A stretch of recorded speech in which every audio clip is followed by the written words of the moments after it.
Failure এমন একটা experience যেটা অনেকগুলো অস্বস্তিকর ইমোশনের সঙ্গে আসে।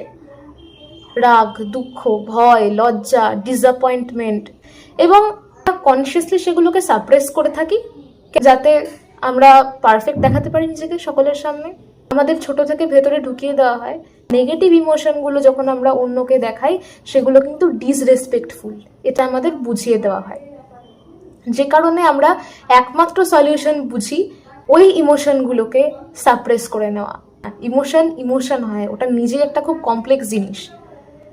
কিছু কমফর্টেবল হয়, প্লিজেন্ট হয়, কোনোটা ডিস্ট্রাকটিভ হয়, কিন্তু আমাদের প্রত্যেকটাই রিলিজ করা প্রয়োজন। না হলে কিন্তু আমাদের স্মৃতিতে কোথাও না কোথাও সেটা থেকে যায়, পরবর্তীকালে সেটা বার্ন আউট হিসেবে বেরিয়ে আসার একটা প্রবল সম্ভাবনা থাকে।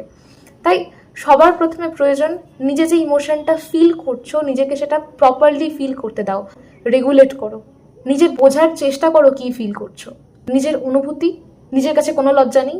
নিজেকে প্রশ্ন করো স্পেসিফিক্যালি যে আমি কি ফিল করছি, এবং সেই ইমোশনটাকে চেনো। তুমি রাগছো না দুঃখ পাচ্ছ, না তোমার ডিসঅ্যাপয়েন্ট লাগছে, না তোমার গ্রিফ হচ্ছে, না গিল্টি ফিল করছো, কি হচ্ছে সেটা নিজেকে সময় দাও এবং বোঝার চেষ্টা করো যে তুমি অ্যাকচুয়ালি কি ফিল করছো। অলরেডি সেলফ অ্যাওয়্যার হয়ে যাও যে ফেলিয়ারটা তোমাকে কোন দিকে নিয়ে যাচ্ছে এই বিষয়ে।